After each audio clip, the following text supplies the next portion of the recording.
Good morning, this is Holly with Holly's Joys, and I'm here again giving kind of a personal story about something that I heard on Jerry Wise's video. So, you see, a lot of people do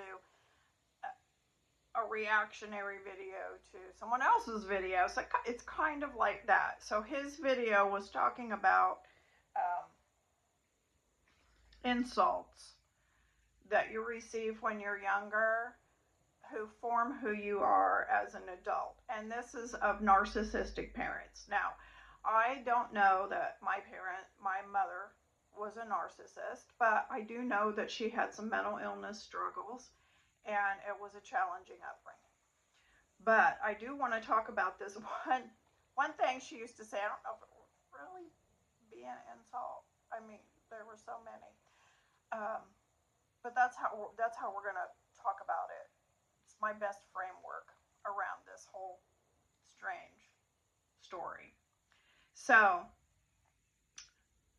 I am older. So, my mom was born in 1924. So, it was a completely different world. And I was a late in life child. Not super late for today's standards, but very late for that day.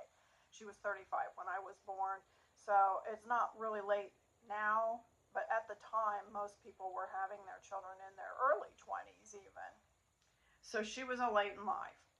And she was the last of seven, so she had her own traumas growing up. And I have talked about that in some other videos. So if you want to look at some of those about my childhood trauma stories, then you just go to my videos on at Holly's Joys, and there are some interesting videos about her growing up. Probably the most poignant one is about the fireplace poker. Anyway, that has nothing to do with this. Well, it formed who she was, who then formed a lot of the programming which I got, which I'm undoing inch by inch. It'd be nice if it were quicker, but progress is better than no progress at all. So the story I'm about to tell you is very strange because she was the last of seven kids. I was the last of two. My sister's 5 years older. So I was very young. Like my cousins were old enough to be my mother. So I really was more my second cousin's age because of the way the age landed. So anyway, my mother was she was married 3 times.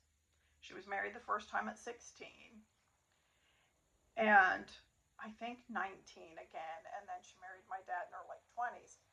So, and she had no children from the other marriages. But I think for the time she would have been considered fairly promiscuous. And she was a bold woman, a very outspoken and bold woman. So, the story in the family is that I am not my dad's daughter. And that was just brought up periodically. And, I mean, no one even sat down and talked to me about it. Like a parent didn't talk to me about it. They just, I don't know, I was always kind of pushed to the side and treated differently. And my sister was very, that they really appreciated her in a way that I observed her being appreciated. Now, she may not feel that way, but I observed her being appreciated because she was very pretty. And I was told things like, oh, I have something you'll never have, and that's a husband and 2 kids. And because they always told me I was very ugly and that I was not going to be found wanton by a man. So this whole thing kind of just separated me even more from the family. I'm not my dad's kid. I don't know if I am or not still to this day, to be honest. But I mean, it was the scuttlebutt in the whole family, and it was, I don't know, wildly hurtful, as you can imagine. So now, just so you know, my mother is long since deceased. So is my dad. Most of them are, because I'm old. I was, you know, the benefit of being the last in line, I guess I'm still hanging on here. So, but I just thought that was really interesting when he started to talk about the insults, and they were always insulting, like, you carry your feelings on your sleeve. Well, when you're trampling all over me, I don't like it. So it's difficult even now for me to stand up for myself when someone tramples over me. And then I know Jerry Weiss has talked about the reactivity. So they trample on me, and I'm okay. Well, they think, oh, well, she's going to take it, and so they keep trampling, and then I become reactive. And I know I've talked about this in other videos, and I become reactive, and it can get ugly pretty quickly. So, but just be patient with each other, and hopefully this story, if you can relate to it, makes you feel better knowing someone else out there really does struggle with it. And you can't tell really by looking at someone until you really experience their personality, and you may not really even then understand that it could be being raised by a narcissist and narcissistic abuse, which is very traumatic and very challenging to overcome.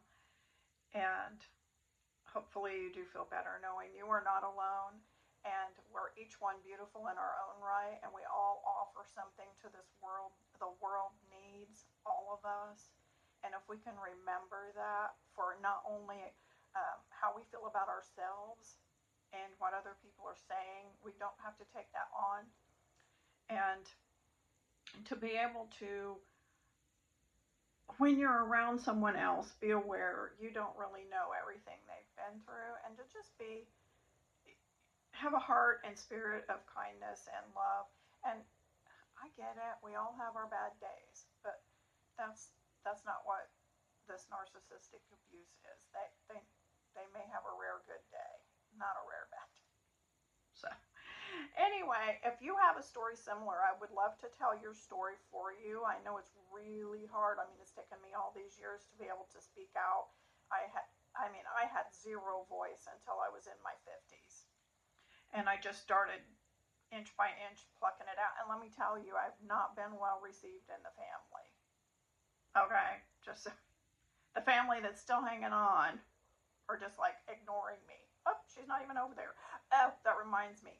Back in the day, there was Carol Burnett's show, and she did the Mama's Family. And the episode that Roddy McDowell is her brother, I was like, oh my God, I am him.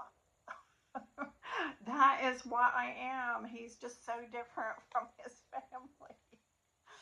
So anyway, watch that. It'll make you laugh, and then maybe if you feel like you're so different from your family, you'll be like, okay, it's cool. I can be Roddy McDowell.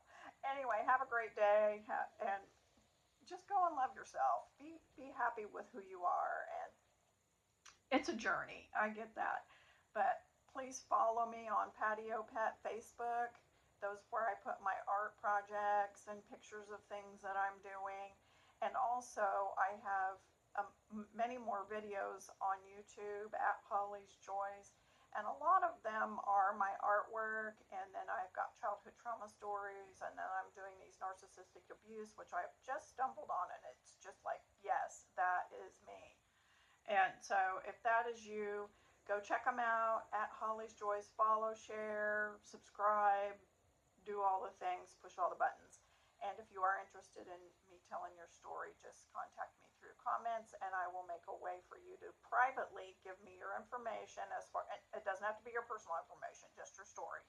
So it can all be anonymous. And I'll see you next time. Bye. Have a